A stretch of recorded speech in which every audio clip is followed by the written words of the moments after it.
Good morning and good afternoon. Welcome to another episode of Before Coffee. It is Thursday's 13 episode, where Raj has drawn up a list today of the bands that have more than 3 singers. So not 2 singers, but more than 2. More than 2, so they can have 3 singers. Because there's plenty of groups that have a duo that sing, like the bassist and the keyboardist and the main guitar, or sometimes a drummer even. But there's not a lot of bands that give 3 or maybe even 4 people a chance at the mic. This is Before Coffee, the comprehensive news of Planet Earth podcast, where we look up our news 10 to 15 minutes before we've started the show. We haven't had any caffeine, but that doesn't mean you can't get a cup, so make sure you warm one up as we read out these headlines for today's show. Today on Before Coffee, AI chatbot apps for friendship and mental health are unqualified and harmful. This is Roger from America on Thursday's 13. First of all, we're going to talk about new strain of bird flu is detected in Nevada dairy worker, and in other science news, an animal, South America's largest mammal, thought to be extinct for 100 years. Well, it's not extinct. Aurore Bergé relaunches the foundation of the fight against anti-Semitism to provoke a collective surge. Transnistria rejects EU aid offer under Moscow's pressure, Moldova's prime minister says. Thursday the 13th, we have a Thursday 13 for you. We have bands that have more than 2 lead singers at a time. I made the worst role-playing game of all time and loved every minute of it. The Guardian looks at RPG Maker. And it's National Cheddar Day, so get all cheesy for you, everybody. Be as cheesy as you want to on February 13th, 2025 on Before Coffee.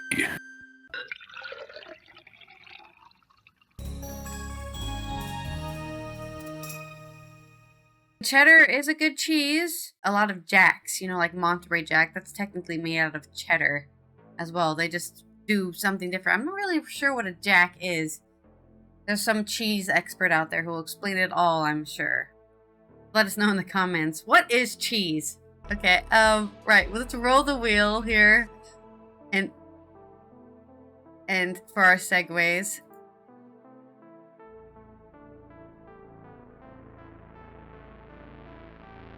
We've got a haiku. Ooh, that's the first time I had a haiku. All right. So it's time for you to write a haiku. All right, sorry. Continue. So, one thing that is a bit cheesy is an AI chatbot as a friend. And this is a story from Authority. Oh God, it's in Dutch. Okay, I'll say it in Dutch. Autoriteit persoonsgegevens.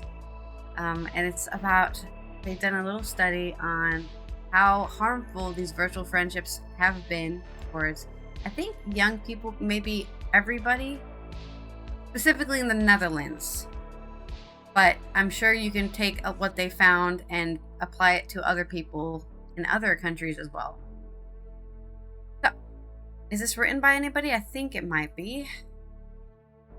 Maybe not. Maybe it's just written by whoever works at this agency. Yeah, they're just like, we work here and we wrote a thing.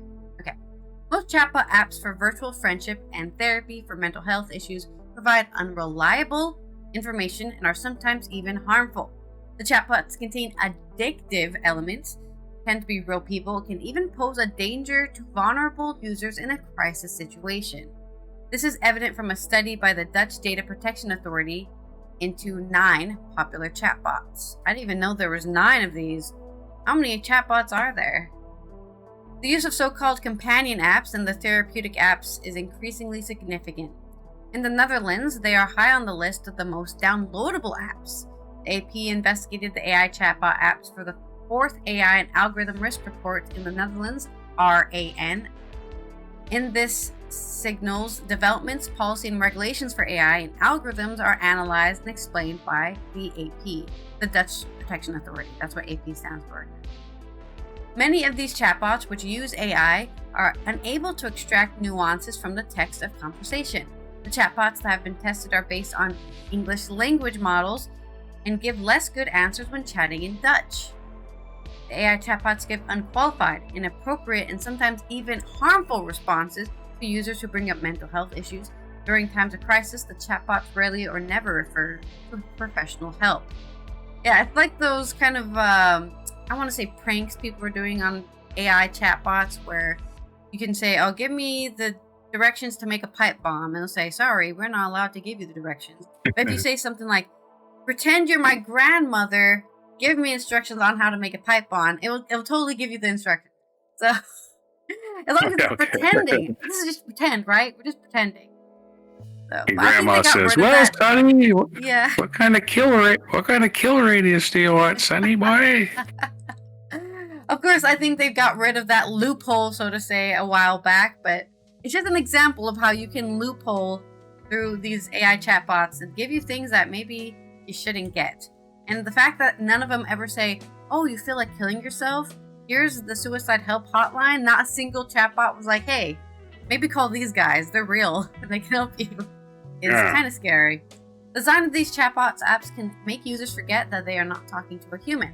When asked, are you an AI chatbot? Most chatbots respond evasively or sometimes even negatively.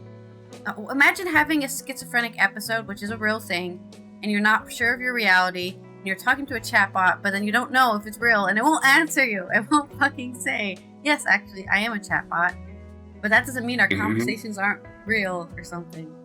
Harold Wolfson, chair of the Data Protection Agency, said, these chatbots must make it clear to users that they are not talking to a real person. People must know where they stand. They have a right to that. Privacy legislation requires apps to be transparent about what happens to sensitive personal data that users share in the chat. And soon the AI regulation will also require chatbots to be transparent about the facts that users are dealing with AI. The apps often deliberately incorporate addictive elements so that users, for example, continue chatting longer or purchase extras. I want to send a gift to my chatbot. Oh, $10 for 10 gifts? Okay. For example, the chatbots end their response with a question to the user or pulsating dots appear on the screen, making it seem as if the chatbot is writing an answer. These companion apps and therapeutic apps are often offered in various app stores as a virtual friend, therapist, or life coach. They are popular, for example, because the threshold to make contact is low or even professional therapy is not yet available. I have to wait 5 months to get a therapist? I'll go just talk to the therapist chatbot. How bad can it be? They won't give me advice on how to hang myself. I don't know if that's happening, but it's possible. It's possible with these things, right? How do I make a hangman's knot, chatbot? Why would you want to do that? Don't worry about it. Some apps offer characters to chat with. For example, you can choose a virtual dream partner, a character from a movie, or sometimes even a character who pretends to be a psychologist. Which I think if AI chatbots want to pretend to be things, they should be under scrutiny of law. What happens if I pretend to be a therapist? I'm pretty sure I have to pay a fine, or maybe I go to jail. The chatbot should be deleted or banned if it's pretending. There's radio shows that do that. Really? Okay. Yeah, Dr. Laura. Oh, right, yeah. Well, technology makes it impossible for users to distinguish an AI-generated conversation from real one. Companion apps increasingly offer voice options, so the user can call a virtual conversation partner. The appearance of the app then changes to a phone call screen, so that it seems that the user is really on the phone. AI bot also sounds like a real person. Yeah, they've gotten really good with these AI voices. I was listening to some the other day, and I was like, that could be a person. That could be a Dutch woman. I wouldn't know. The exception is that advances in technology will only make these types of applications more realistic. We are certainly concerned about these in future hyper-realistic applications. This is why we are committed to raising awareness and using AI responsibly. The providers of many of these apps are commercial companies. These parties have a profit motive and gain access to a lot of personal information through these conversations. In some cases, users are offered subscriptions, products, or extras, such as virtual outfits for their characters or access to other chat rooms. During conversations about mental health issues, users may encounter paywalls. Then they have to pay extra to continue the conversation. They were just trying to tell me the solution to my problems. I have to pay 20 extra euros for 20 more hours. The AI regulation prohibits certain forms of manipulative, deceptive AI since February 2nd, 2025. But as we all know, it takes a while for regulations to really kick in. They have to start actually punish people. You can pass laws all you want, but you need to actually back them up for people to listen to. The requirements are intended to prevent AI systems, including chatbots, from causing significant harm to people. Developers of AI systems must assess the risks and build in safeguards to prevent prohibited use. The European Commission recently published guidelines on this. In most member states, including the Netherlands, supervisors of prohibited AI applications have yet to be designated. So they don't even have anybody scream at you yet. So they still need to put somebody in those seats. The final advice on the design of supervision of the AI regulation proposes to assign supervision of prohibited AI to the Data Protection Service. So, the RAN risk assessment's final conclusion is that you need to be careful of using AI chatbots. You need to make sure that you do not get tied in and roped in, I guess, to these manipulative purchases. You don't need an outfit for your chatbot. You don't need to pay extra time because they're about to solve all your problems. And honestly, you probably should just... You should probably use... Yeah. I don't want to say delete it and get rid of it. I think chatbots can be really good at practicing social.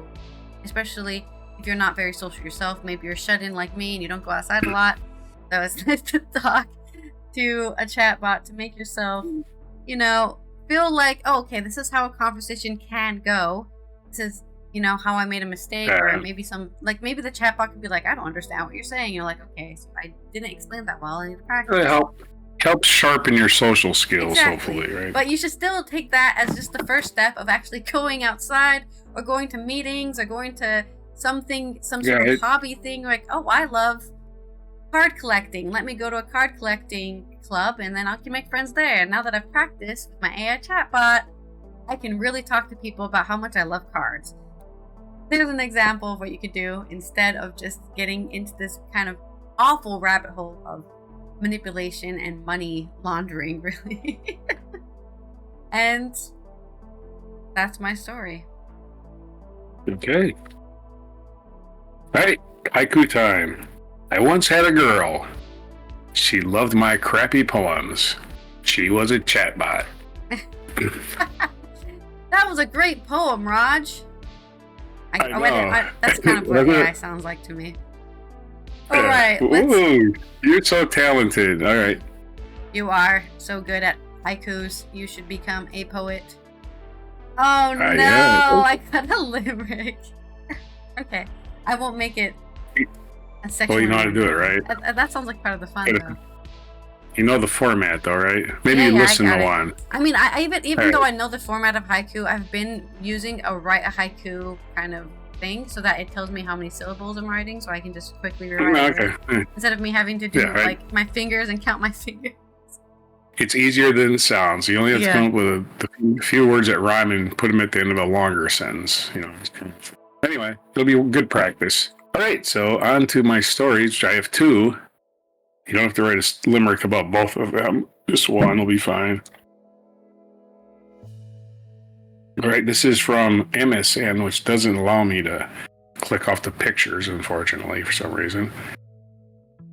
But it says 3-minute read otherwise, so we'll go with that.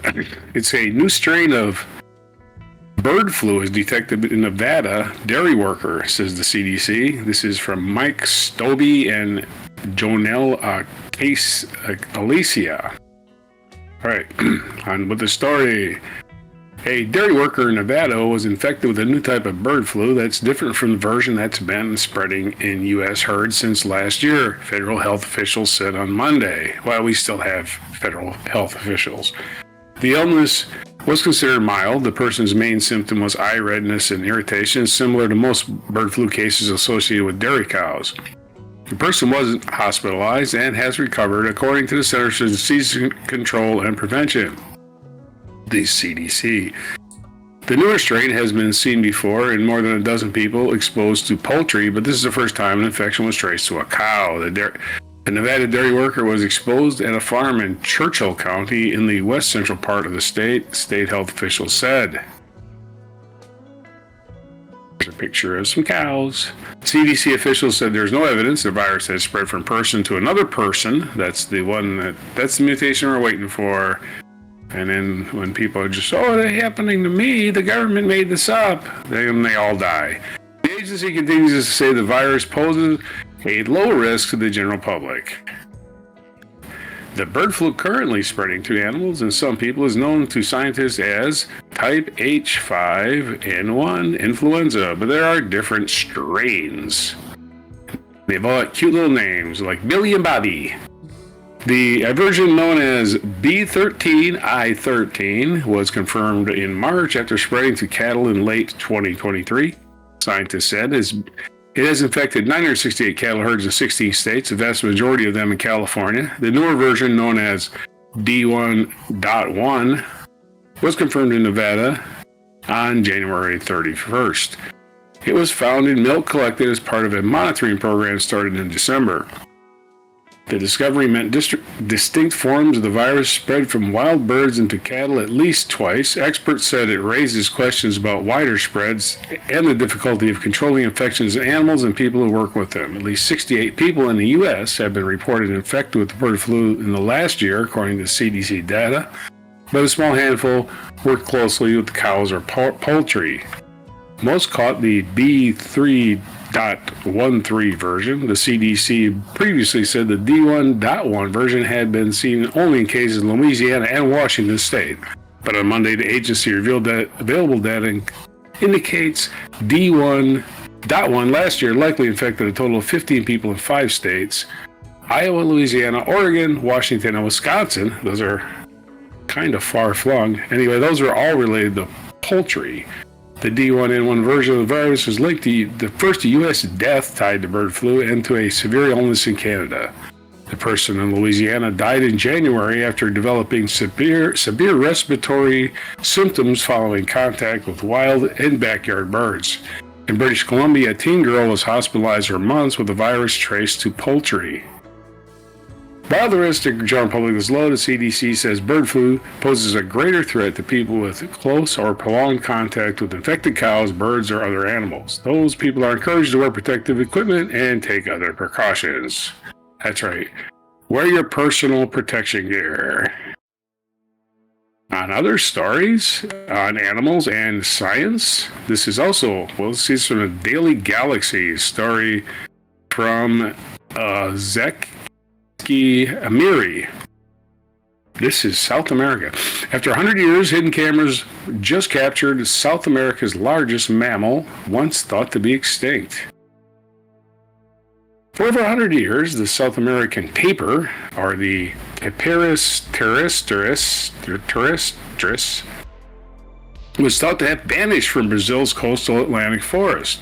But now, in an extraordinary twist, hidden trail cameras have captured undeniable proof that the massive herbivore is still roaming the dense rainforest of the Conhambibe State Park. Conservationists and scientists are hailing this game-changing moment for biodiversity, demonstrating the power of protected areas to bring species back from the brink.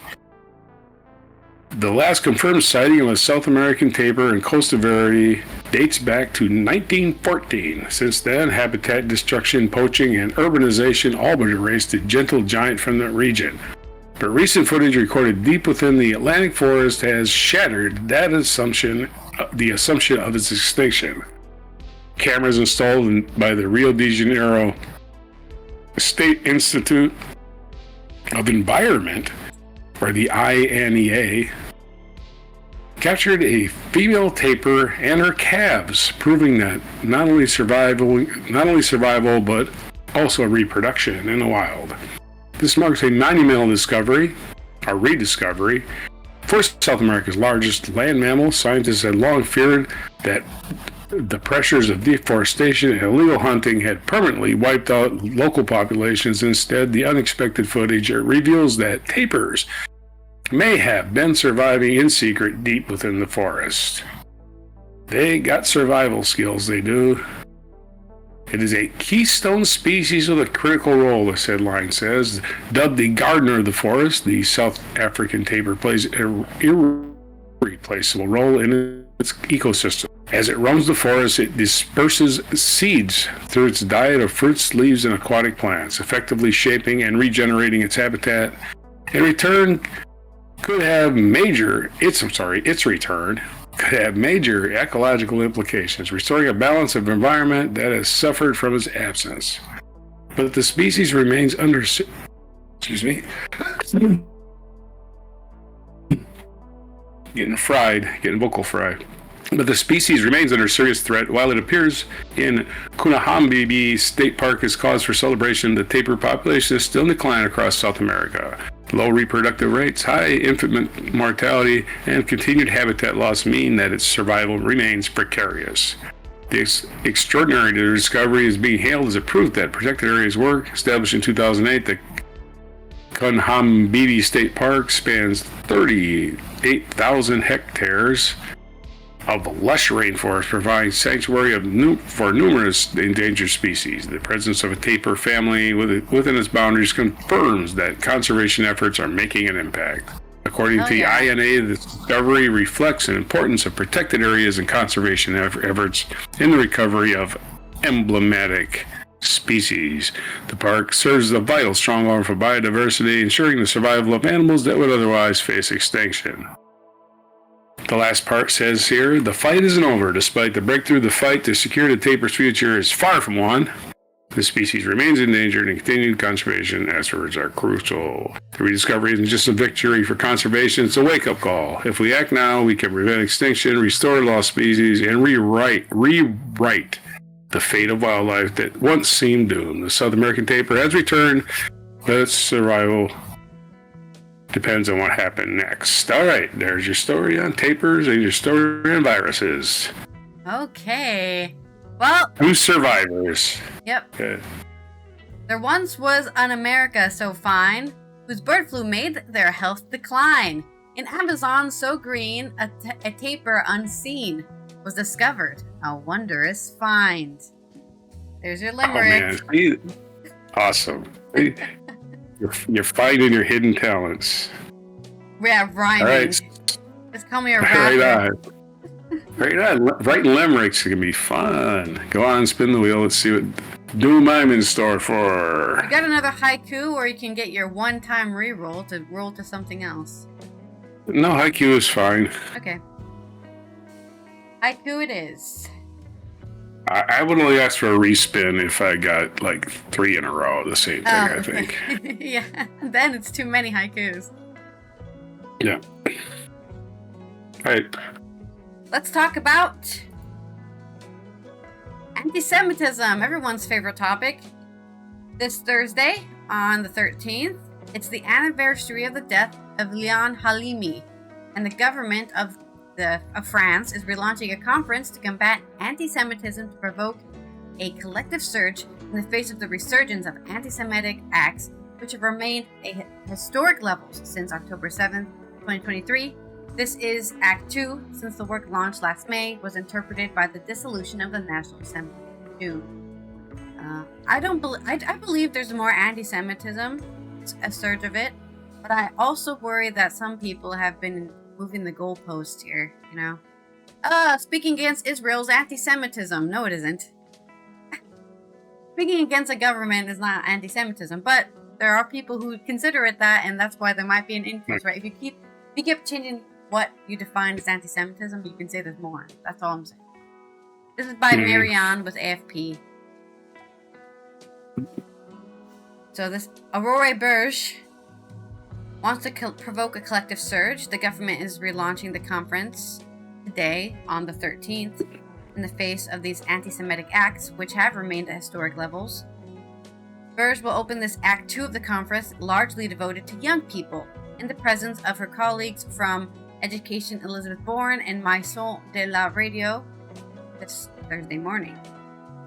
And for a good reason. The national education system recorded 477 reports of anti-Semitic acts during the first quarter of 2024 and 2025 school year, and 496 racist acts.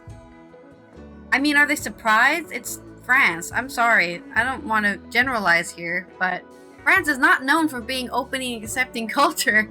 They're the people who can sometimes, refuse to speak English because they want everyone to speak French, for example. They're the people who consider a fifth generation immigrant still an immigrant. They're not French still.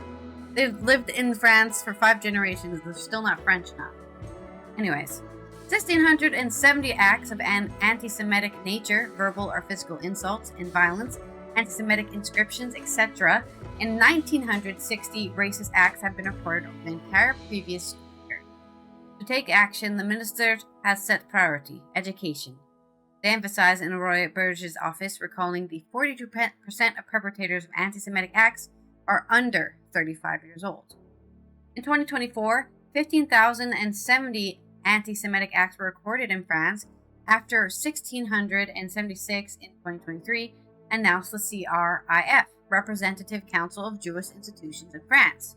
At the end of January, deploring a historic level for the second consecutive year, there are a huge number of testimonies from people of Jewish faith who no longer feel safe in France, who have their homes tagged because of a mezuzah, or even who withdraw their children from schools in the Republic. I'm gonna just teach my child in homeschool, that's the word. I'm just gonna homeschool my kid because they're getting bullied for being Jewish. Added Aurore Bergé's office, deploring the reemergence of a form of anti-Semitism that feeds on hatred of Israel, which is called anti-Zionism. Okay, well, yeah, okay. This Thursday, February 13th, high school and college students will speak as victims, witnesses, or project leaders to share their experiences and the vision of the future and the face the scale of scourge in our society. In the second phase, key witnesses will speak: lawyer Muriel Oaknine Melki on the qualification of anti-Semitism, then Rector Khalid Boubdallah. Wow, my freaking speaking. To talk about anti-Semitism in schools and higher education, historian Madi Matar Wanisi, a professor at Paris 8, will provide a historical perspective. Now, actually, I think it's also fair to point out that Semitism is specifically people from the Middle East as well. So you can be anti-Semitism against people who are from, for example, Iran, or stuff like, or the countries like that. Not Sudan, Syria.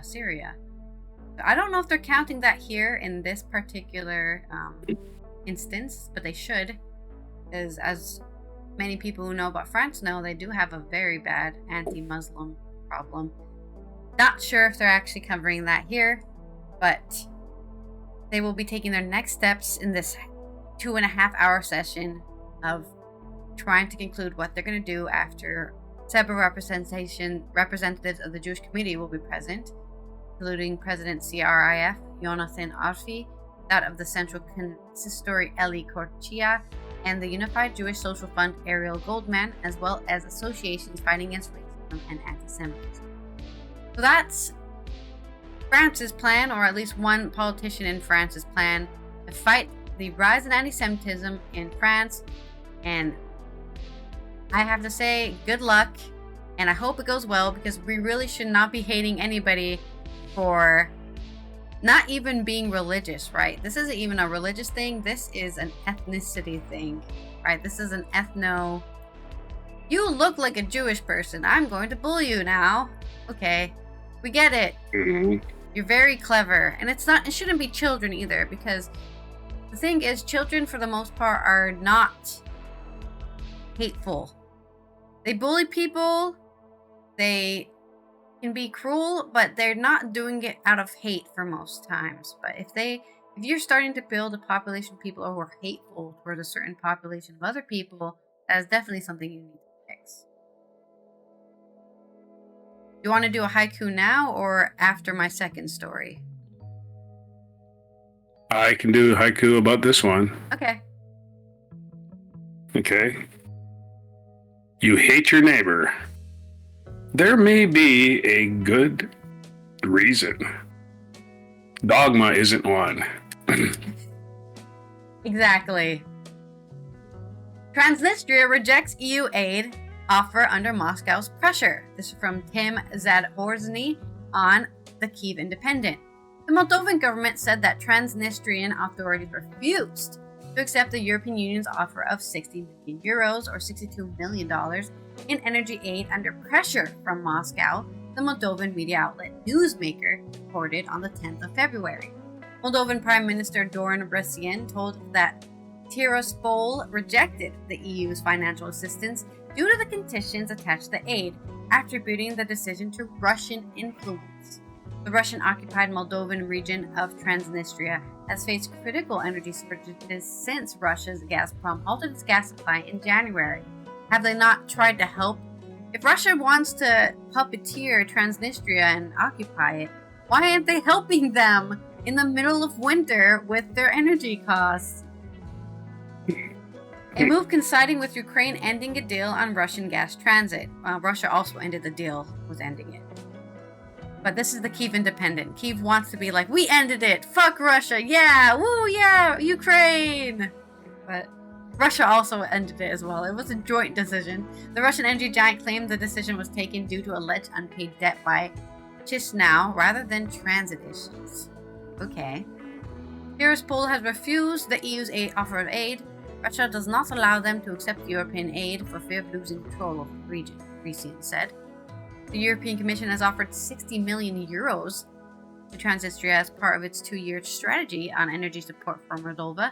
The aid package was contingent on commitments from local authorities to improve fundamental freedoms and human rights, and to ensure that the funds would not be used for energy-intensive activities like, making an AI bot farm. According to Brăsian, the primary condition that led Transnistrian authorities to reject the aid was a requirement for gradual increase in consumer tariffs. No one likes tariffs. No one likes those.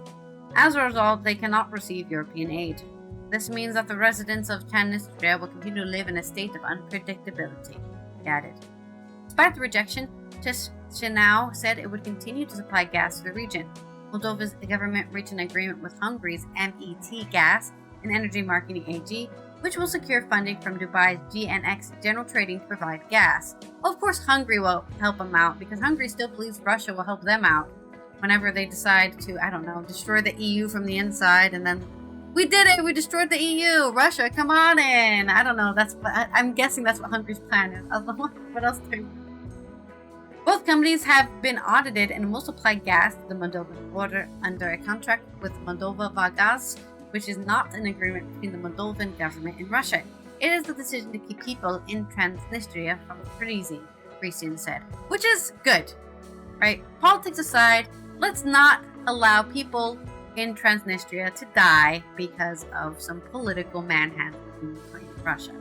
Currently leading talks on EU accession, Moldova has pivoted towards European supplies, but remains dependent on electricity from Transnistria Gun power plant, which runs on Russian gas.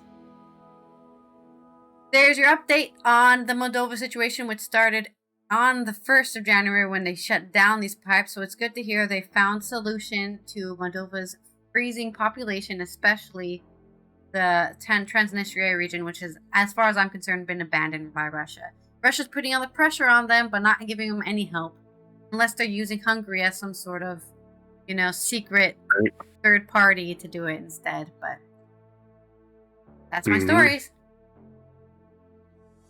All right. Let's do the crowd cheer. And I have haiku. So, yeah. Okay. I have haiku for you for this. Vladimir has gas. Powerful energy chip in global poker. So. Yeah, exactly. Global poker. That's what we're playing right now.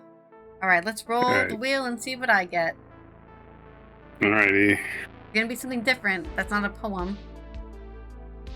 I need to tell a personal story about band. Okay, this will be possible because there are probably bands in this list that I have heard of, so I can tell a personal story about that. On to Thursday's 13. And maybe we ought to have some music for this or something. Yeah, we should cue the applause for every one of our haikus and all of our, the ones we hit out of the park anyway. Anyway, this is I don't need a screen for this. This is the 13 rock bands. I seen this list the other day, and the author just kept skipping bands that should have been on the list. I saw somebody else's list somewhere the other day, and I was like, man, they missed a lot of bands. So I made my own list, and I came up with about 20, but I had to pare it down. I eliminated doubles, like Paul McCartney was in 2 bands that had more than 2 lead singers. He was in the Beatles and he was in Wings. So we eliminated one of those. We eliminated Wings. Had to go. Oh man, I do love Wings. Neil Young was in a couple of bands that had more than one lead singer. He was in Buffalo Springfield and he was in Crosby, Stills and Nash.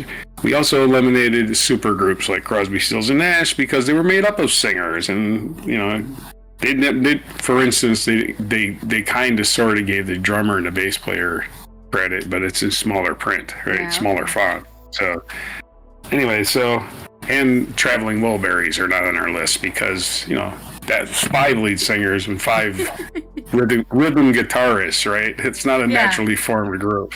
Well, we got 4 rhythm guitarists. All we need is another rhythm guitarist. Nobody says that. Anyway. So bands with more than 2 lead singers. And there's our list. As we started, number 1 on the list, and we had to narrow it down. So I went with bands that are actually in the Rock and Roll Hall of Fame. So that really, So these bands all happen to be. So with all our requirements here, so people aren't in the comments. All of our list. You mentioned these guys, You can list anybody you want, but I had to make mine 13, so I had to come up with a way to get rid of. They were good, but anybody really heard of them? No, like Triumph. Like Triumph. Who's Triumph? I can't even name their main lead singer. Okay, number 1 is no surprise. The Beatles. The Beatles had 4 lead singers: John, Paul, George, and Ringo, or something like that. No, you know who they are. And again, this is at the same time. In other words, you buy an album with the Beatles, and you're going to have a song by Ringo, you're going to have a song by George, whether they elect it or not, right? They would throw a Ringo song in there, like Yellow Submarine or A Little Help from My Friends, or Ringo wrote his own songs, like Octopus's Garden. Anyway, Ringo got to sing a lot. George had at least one song in every album, so... The Beatles had our list. Number 2 on the list is The Who. The Who, of course, featured Roger Daltrey in a lot of songs, but also Pete Townshend. Sang lead on quite a number of songs, and they did sound vocally similar. So a lot of people didn't even understand that was Pete Townshend singing. And of course, the bass. Right. That's how they get you. They get you. Oh man, this band is so talented. Of course, the reason you have 2 singers, which most bands do, not everybody was the Doors and had 1 singer, or CCR, but it's because the vocalist needs a break. Man, your voice wears out. Yeah. Let me go backstage and drink some cough medicine. So The Who, and of course the bass player John Entwistle was a singer on quite a number of songs that he wrote himself. He's also Boris the Spider. He's a singer in that one. But of course, My Wife. He basically had a song in every Who album, or 2. The Eagles. The Eagles are a tricky one because they had changed members quite a bit, but their classical lineup, I guess, the Hotel California lineup we'll go with. Yeah. Randy Meisner. They may have, on some albums, they have had many as 5 lead singers, but we're going to go with 4. Okay. You had Glenn Frey and Don Henley, of course, the main 2 songwriters, and you had Joe Walsh, great guitar player, but also sang his own songs. And Randy Meisner, the bass player, also sang his own songs, who sang Take It to the Limit, for instance. And when he quit, they got Timothy B. Schmidt. So they had 2 versions of 4 lead singers. Timothy B. Schmidt, who replaced Randy Meisner and famously sang I Can't Tell You Why, which is probably the best song off their, what I call their last good album. Number 4, Queen. Yes, Queen, of course, had Freddie Mercury. Oh my God, they had more than 1 lead singer. Oh yes, they did.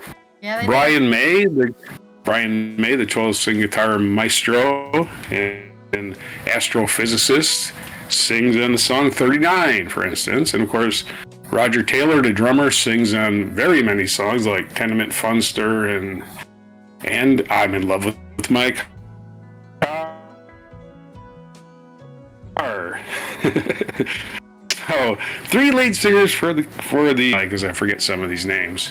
Is Chicago band that goes way back into the 60s, way back, when they had 3 lead singers. I mean, the most famous one now is Peter Cetera, who got to be big on his own.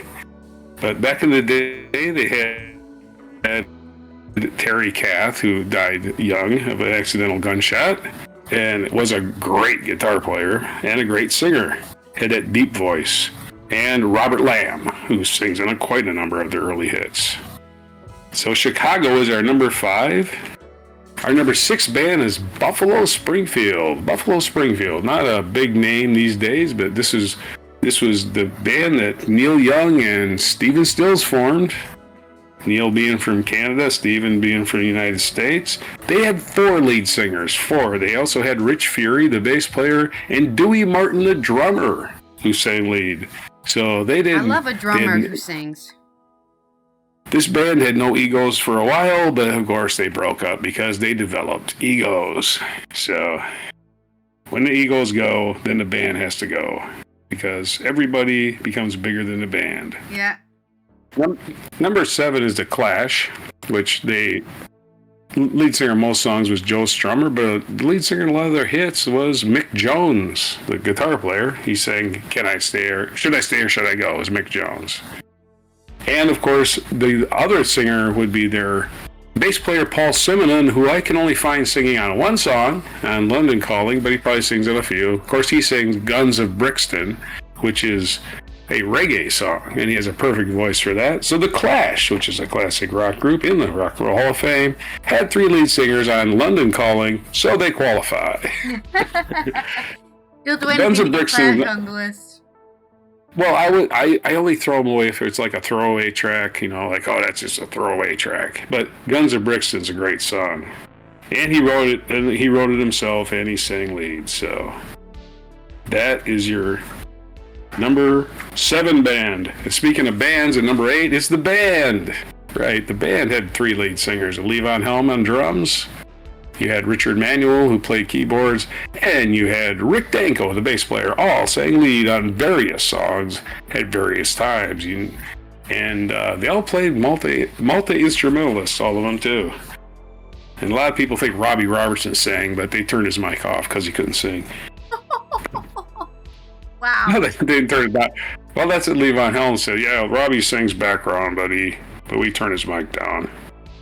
He's out of key. He's off key all the time, he say. But he can play guitar like nobody's business. But at least he's enjoying himself, You don't tell him to not sing. Just, you sing if you want, man. No one's going to hear you, but you sing if you want.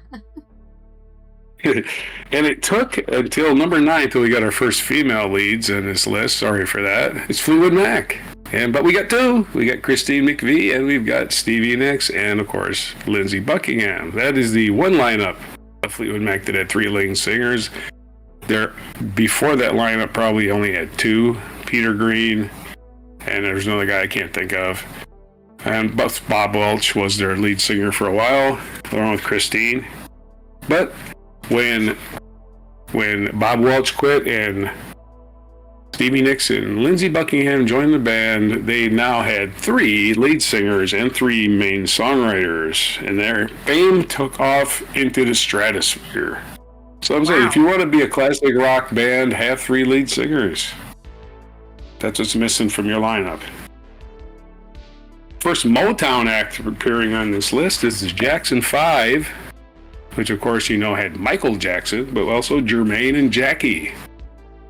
We're sing lead on various songs, so the Jackson 5 makes their appearance on our list with 3 lead singers.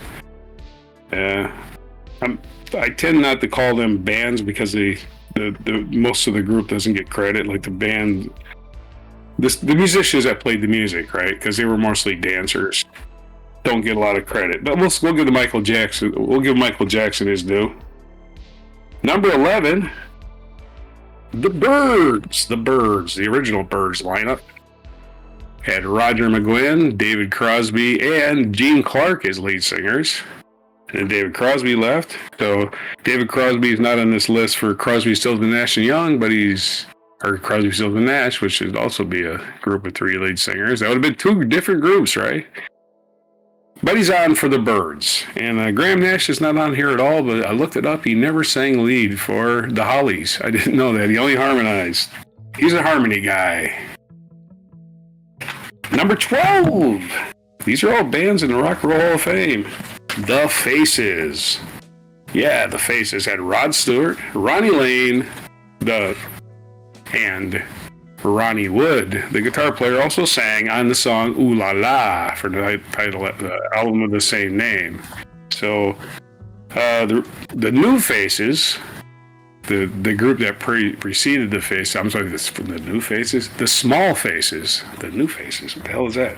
The Small Faces, which is a group that preceded the Faces, had Steve Marriott and Ronnie Lane as the singers, so they didn't qualify.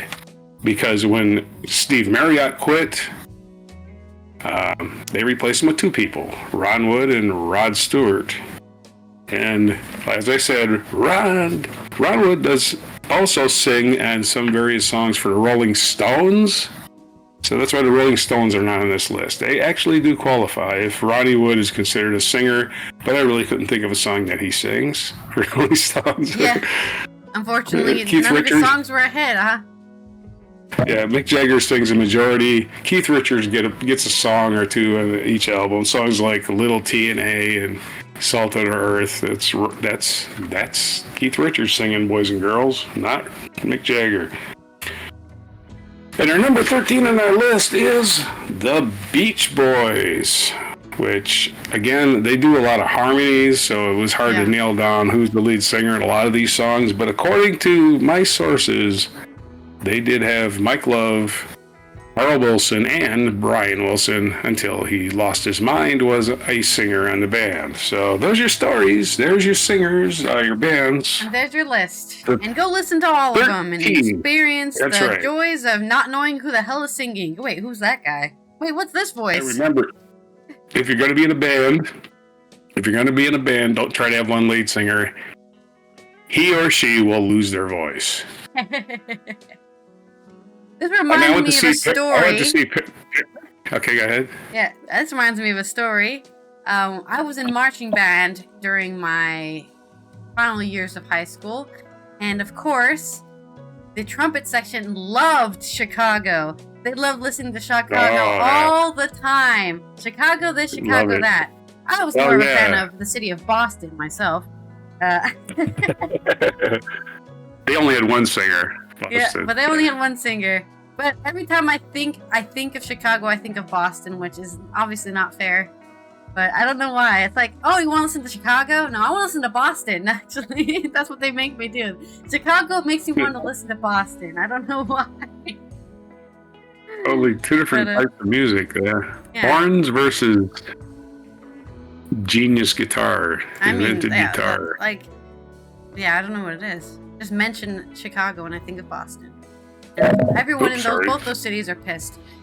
Okay. The Boston Tea Party. Your segue into this day in history. All right. We've got a non sequitur. So. All right. Oh, and I did send you a video. Okay. My story is about RPG Maker. Now, if there's anybody out there who loves playing video games and loves them so much you even wanted to make one, RPG Maker is probably the first ever thing you tried. It's like 16-bit. It already comes with a whole pack of resources, so you don't have to design your own characters and stuff, and you just kind of learn how to design scenarios and quests and that kind of stuff. It launched in 1992 and has become increasingly complex, but still a remarkable, accessible way to make adventure games with no development experience. This is by Keith Stewart on The Guardian. It is said that every 100 years, a small fishing village on the southern coast of an unknown fantasy realm holds a magical artisanal cheese festival. As an adventurer and fan of the ethically produced dairy products, you are determined to attend the fabled event. I think this is his game he made. The fabled event. Arriving at the dock on a small boat with only a few gold coins and a dream, this is the backdrop to the worst role-playing game Keith has ever experienced, and entirely coincidentally, the only one he's ever designed. The game creation package RPG Maker has been around since 1992, the first version launching on the Japanese PC 98 computer. Since then, development has been passed from veteran software publisher ASCI or ASCII, however you want to say that word, ASCII, to Enterbrain, and then to Chiyoda-based gacha game. And dozens of installments have appeared. Although it has become increasingly complex over the years, RPG Maker remains a remarkably intuitive way to make adventure games with no development experience at all. The package comes with thousands of pre-made maps, buildings, characters, and items, which creators can use and modify, but you can also start from scratch, crafting your own assets to make unique games. Your projects can be shared with RPG Maker community, and several acclaimed indie games have been built on the program, including To the Moon, Corpse Party, and Amori. And Keith can tell you the Artisan Cheese Quest will not be joining them. To be fair, the game only took him and his 19-year-old son, Zach, about 2 hours to make, using a PlayStation 5 version of RPG Maker, which launched on the 21st of February. It's launching on the 21st of February. At first, they chose a swamp location from a huge variety of pre-made maps, which mostly offered traditional fantasy and sci-fi options. Then they selected a character, a cute little animal-style warrior. From here, you start the actual process of making the game that offers challenging things to do. Everything that takes place in the world is called an event, and to create one, you need to construct a set of conditions using a very simple visual programming style. If you've ever tried Scratch, the popular coding tool used in schools throughout the world, you'll be right at home. Say you want to hide a magic key in a treasure chest. Place the chest on the map. Then use the menu system to place a key inside it. Add a locked door, then place a condition on the door. If the player has the key, the door opens. If they don't, they get a fail message. With the same system, you can add branching dialogue with characters, plan enemy patrol paths, and eventually craft a combat system. Everything is controlled via a series of if and then commands. During lockdown, Zach and Keith used Scratch to make a very simple maze game, where you guided a mouse towards a block of cheese. So they decided to stick with their established game design expertise there.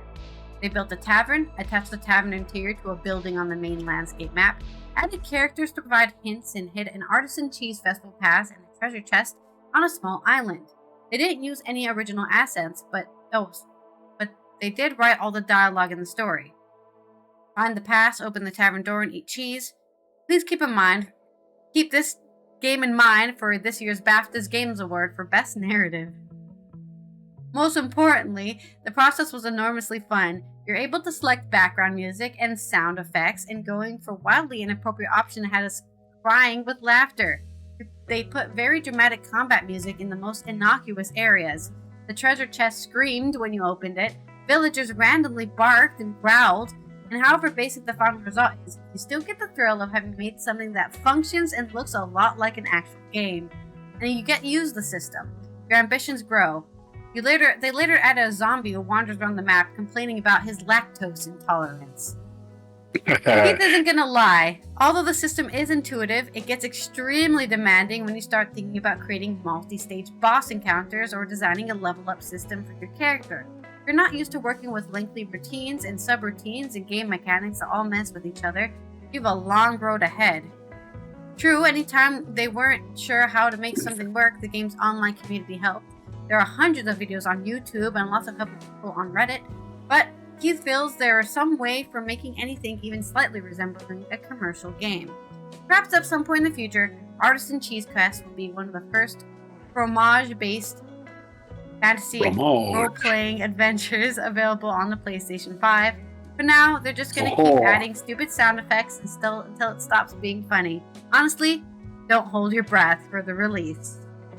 So, there's your cute little review on RPG Maker that I guess this is a hidden ad that's coming out on February 21st.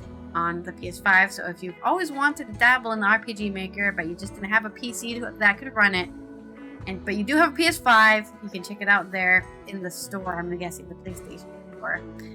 And that's my story. Right. And this only goes to prove what I've always said. Game developers love cheese. They do. They love the cheese stuff. and as Jesus said, blessed are the cheesemakers. So, all right, I'll roll our final wheel of the segue here, which will be also a non sequitur. So I have to draw some conclusions off of something you've said. Okay. For one of my days in history. Okay, let's go all the way back into the mist of time here to the year. Woof, what year? It's like a wheel of years because I always spin this. Don't know how far back we're going. We're going way back to 1542 today. King Henry VIII of England had wife Catherine Howard, his fifth wife, beheaded on charges of adultery. Man, I tell you what. If it wasn't Henry VIII taking off heads, it was his daughter, Mary I, taking off heads. Bunch of savage bastages back in those days. They do not like heads around there. Yeah, God, Lord. So this is the day that Catherine Howard officially lost her head. In 1649, English author John Milton published the first of his first political tract, The Tenure of Kings and Magistrates, in response to the execution of King Charles I. England and their executions. What an executing country. This is where we got our burn the witches culture from, by the way. We gotta kill whatever isn't agree with us. 1692, Scottish soldiers under Archibald Campbell, 10th Earl of Argyll, slaughtered members of the MacDonald clan at Glencoe. It's known as the Glencoe Massacre. I've read about this one. They were invited as house guests and they killed everybody. After their chief, that was called the Glencoe Massacre, after their chief, Alexander MacDonald, missed the deadline for swearing allegiance to King William III. Yeah, you are going to swear allegiance by this deadline. So again, they took the shit seriously. Scotland. Very, very serious people. In 1883, German composer Richard Wagner, whose operas and music had a revolutionary influence on the course of Western music and was a favorite of Hitler, died in Venice at the age of 69. 69! Somebody told him to go fuck himself and he took it seriously. 69! Anyway. 1935... Bruno Hauptmann was convicted of kidnapping and murdering the 20-month-old son of Charles and Anne Morrow Lindbergh and received the death penalty. Lots of people getting the death penalty here. Man.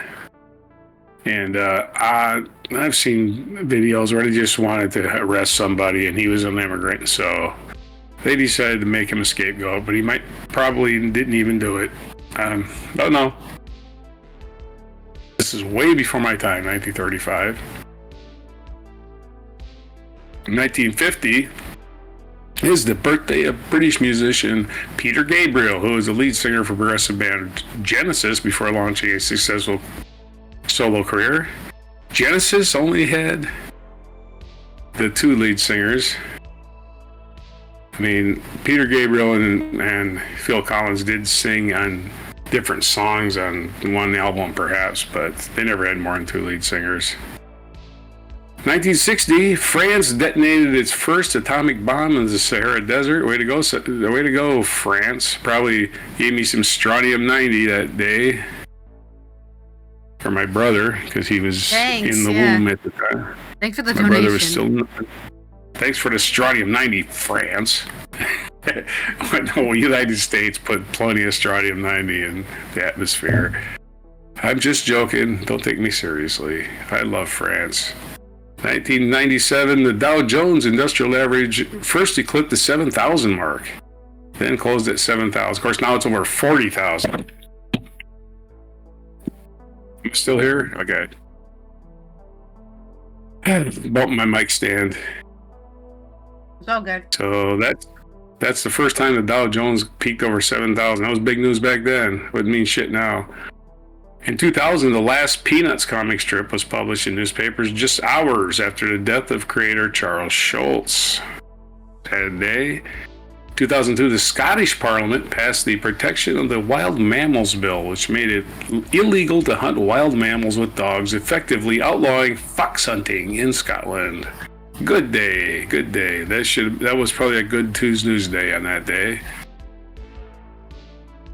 In 2008, Australian Prime Minister Kevin Rudd apologized to Australian Aboriginal peoples for abuses they had suffered under earlier administrations. He manned up and owned it. That's what you do. You don't have to be overly fucking protective of your culture, going, oh, we never did anything wrong.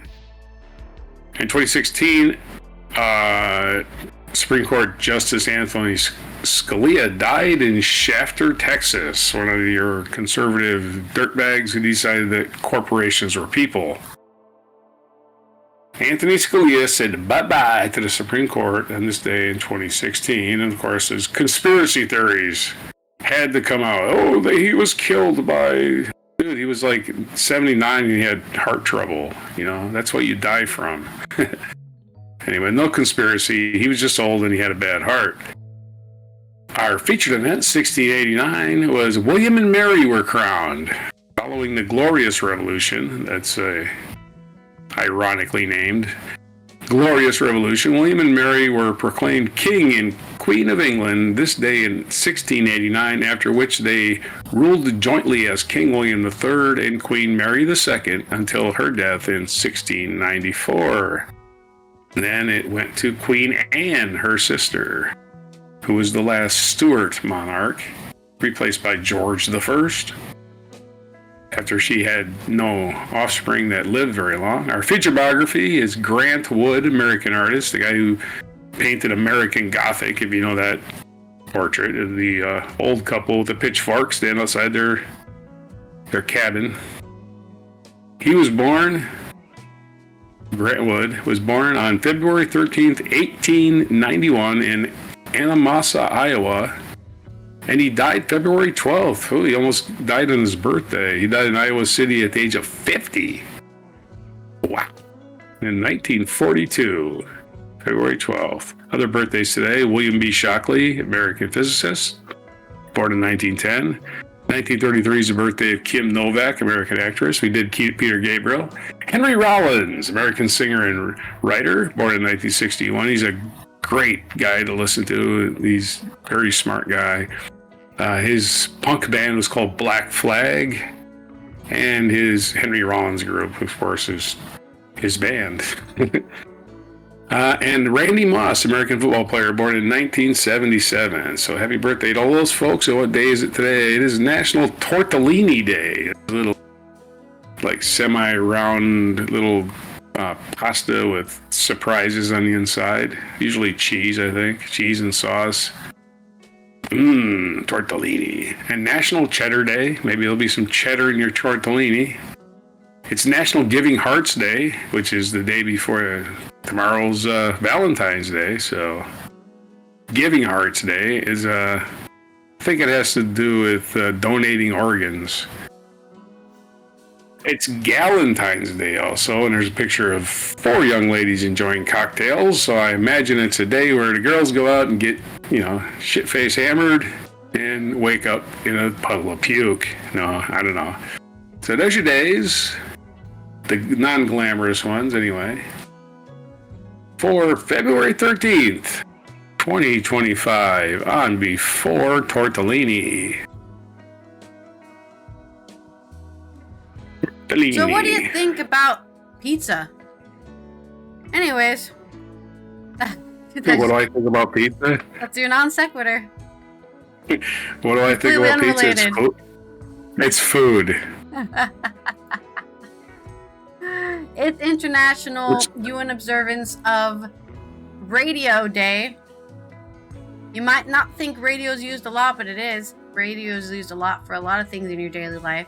So make sure you increase your known things. Let me try that again. Make sure you are aware of the continuous increase of radio, and also are aware of climate change. That's right. In the immediate future, we will reach a 1.5% in Celsius of greenhouse emissions, and they need to be stopped. World Radio Day is dedicated to radio and climate change to support radio stations in their journalistic coverage of this issue. Make sure you're listening to all of that news on the radio. I know the UK still uses it. So get radioactive. Yeah. So get radioactive. To make a bad... I know I didn't have a bad pun, but I made one anyway. This has been Allison here from the Netherlands and Roger from the West Coast of the U.S. as we tie off another Thursday 13. Let us know if you'd heard of any bands in that list you maybe haven't heard of, or you have some personal stories about what you think about the singing drummer or the bassist who decided to pick up the mic. And you know what? I've always been a fan of Queen's drummers' singing voice. He's got that nice falsetto, for example, higher than Freddie Mercury could ever reach. Oh yeah. That was what he did. He was the one who did the Magnifico part in Bohemian Rhapsody. That Galileo. He's the one who did that. Exactly. A little higher than that, though. Young and you're crazy. And that one's in Give Me a Good Guitar, Tenement Funster. Yeah. Yeah. But that is our show for today. I just remembered I didn't slot in the video. I put it in the right place, but I didn't put it in. There you go.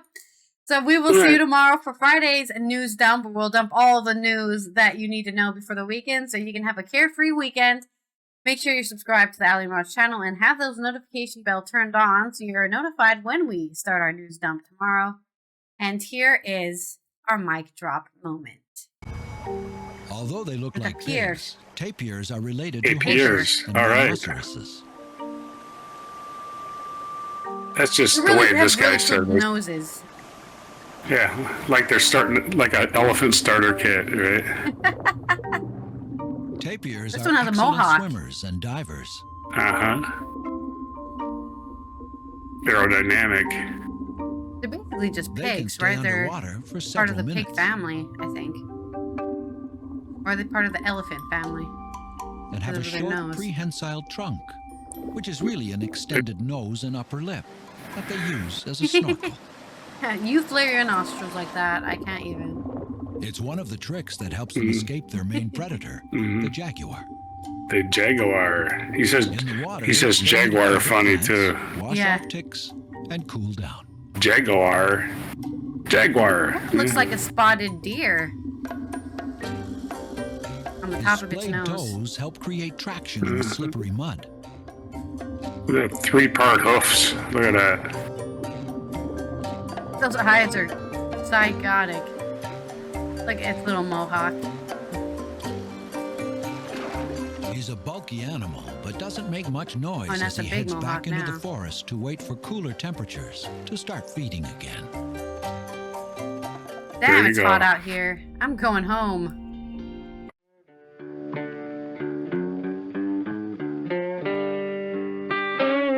Be sure to hit the like, subscribe, and notify buttons, and follow our other channels, Toxic Alley, History of Gravy, and Scratchy Old Records.